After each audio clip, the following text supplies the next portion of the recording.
sobre a comparecencia de Pedro Sánchez fai escasamente hora e media.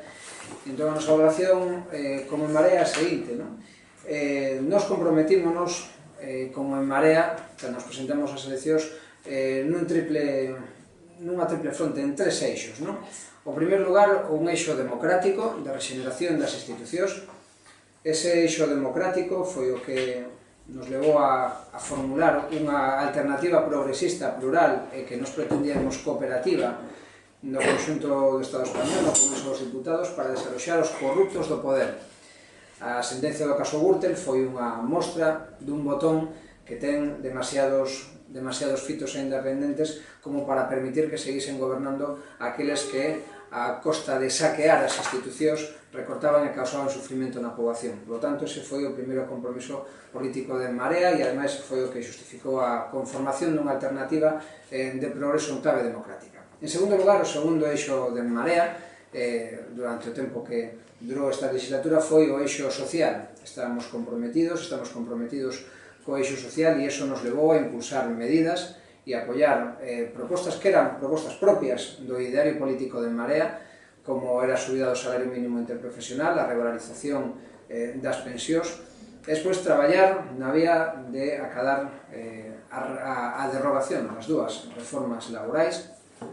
Tamén non quero esquecer en clave democrática, e está conectado tamén coa clave social, a derrogación da lei Mordaza, é dicir, unha lei que reprimía duramente o exercicio dunha liberdade de expresión que tiña como finalidade amosar o descontento social por cal era o rumbo que, a nivel tamén social e de mengua de dereitos sociais, estaba levando a cabo o Partido Popular durante os últimos 7 anos.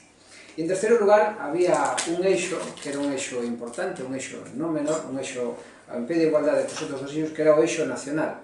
Se en Marea naceu como forza política, se en Marea naceu como espacio político cooperativo entre forzas políticas diversas, era porque en Galicia tiñamos un eixo común, que era a convicción de que Galicia é un suxeito político, de que Galicia é unha comunidade humana que ten unha serie de características, ten unha serie de necesidades que é necesario facer valer no conxunto do Estado. E ese carácter nacional deu en que Marea tivese un programa político propio, que parcialmente era compartido con outras forzas políticas estatais, pero que en parte era propio do noso país, que era consecuencia das necesidades que ten o noso país, que ten a nosa cidadanía, que ten as nosas maiorías sociais como consecuencia de ser que non somos. Non somos nin mellores nin peores que ninguén, pero temos unhas necesidades específicas como galegas e como galegos. E iso plasmouse nun documento político que se denominou a Axenda Galega do Cambio. E esa Axenda Galega do Cambio supuña creer, en primeiro lugar, que Galicia non é un territorio que debe ser un territorio de segunda, un territorio subsidiado, un territorio sin futuro, un territorio minguante, un país esmorecido, que foi no que sempre nos intentou encasellar o Partido Popular, pero que foi tamén aquel no que acreditou o Partido Socialista, é dicir, un territorio simplemente que debemos deixar de esmorecer de unha forma máis ou menos doce. Non, nós creemos que Galicia é un país que ten capacidade suficiente para xerar renta e riqueza, para xerar oportunidades laborais e de emprego, que ten capacidade para xerar expectativas de futuro para a xente moza, e que, polo tanto, nos propoñíamos como consecuencia desa Axenda Galega do Cambio unha serie de ítems que nos pensamos nas que o Estado tiña que apostar, coas que tiña que investir no noso país. Eses investimentos significaban cohesión social, cohesión territorial, creación de emprego, creación de renta e creación de riqueza. Nos non queremos seguir sendo nese discurso da España vacía, da España subsidiada, da España pobre. Nos non creemos niso, nos creemos na nosa propia capacidade de sair adiante. E iso foi o que plasmamos como proxecto político de Marea. Éramos un proxecto ao servicio dun país que cooperaba con outras forzas políticas en pé de igualdade no marco dun Estado do que nos queríamos unha reforma profunda en clave democrática, en clave de dereitos sociais e tamén en clave de recoñecemento da plurinacionalidade. Ben, eses foron os eixos que levaron en Marea a súa praxe política durante o tempo que durou esta legislatura.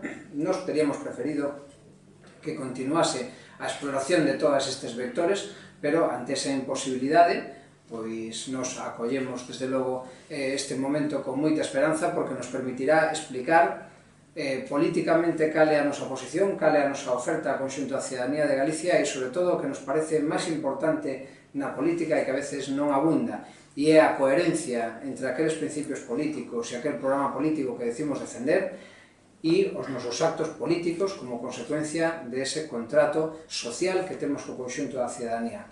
Vamos avanzando no ámbito social de Galicia. O Partido Socialista non se comprometeu como se tiña que ter comprometido coa creación de emprego mediante os investimentos, e iso nos levou a todos e a todas, desde o primeiro momento, a dicir un non rotundo estes orzamentos, porque non eran sociais, na medida en que non permitían o desenvolvemento económico e a creación de emprego en Galicia. Non hai orzamentos sociais se non hai creación de emprego en Galicia. Non hai creación de emprego en Galicia sen investimentos. E isto tiña que quedar moi claro. Nós non estábamos dispostos a pasar por esa situación.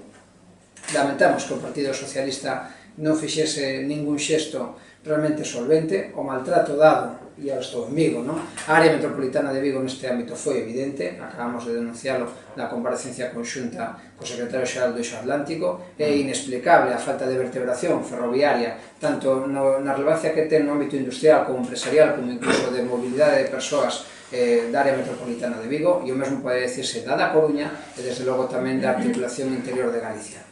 Ben, isto polo que se refire ao Partido Socialista e a súa falta de compromiso con Galicia, pero vimos onte tamén en Vigo precisamente o acto do odio do Partido Popular. Nós non cremos na España que presentan Feijóo, Casado e Santiago Abascal. Nós non cremos que se poda estar con Galicia e coa Falange ao mesmo tempo. Nós non cremos que se poda estar coa igualdade e co machismo ao mesmo tempo. Nós non cremos que se poda defender Galicia e que ao mesmo tempo se pacte cos que queren a supresión da Comunidade Autónoma de Galicia. Non caben todas as conveniencias no mesmo saco. E onte vimos a Feijóo e a Casado facer votos por un pacto coa extrema dereita que pide, entre outras cousas, primeiro, a supresión da Comunidade Autónoma de Galicia.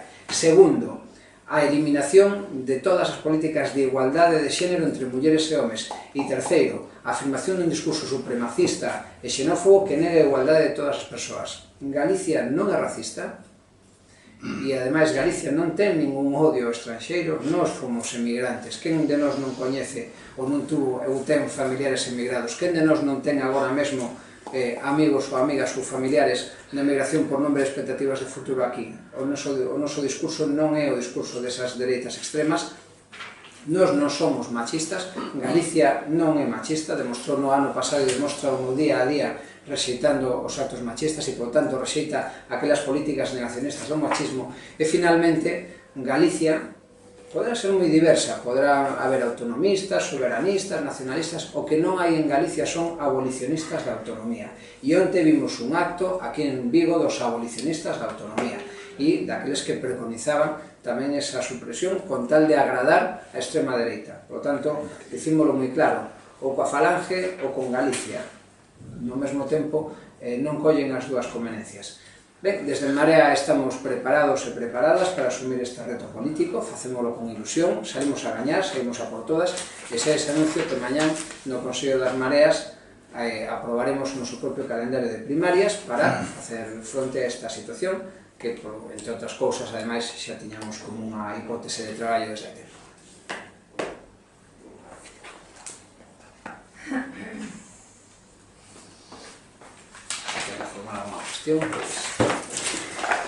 Se eu quería saber se finalmente vai haber medidas para aqueles que non votaron en contra.